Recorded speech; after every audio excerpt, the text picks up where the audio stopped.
In Tripura, we have a beautiful hill we call Boromora. Now we call Hathai Kotor.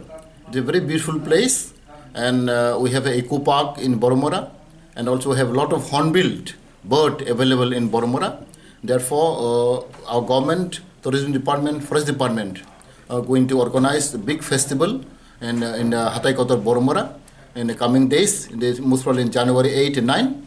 Therefore, we have already arranged, there is a beautiful cottage for the tourist point, and also there is a eco park, and there is also a coffee center.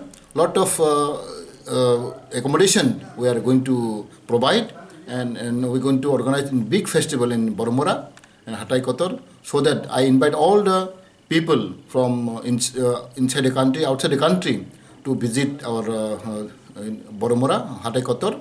And it is in Northeast, it is very peculiar. We know that hornbill bird is available in the Boromora, Hathai Kotor.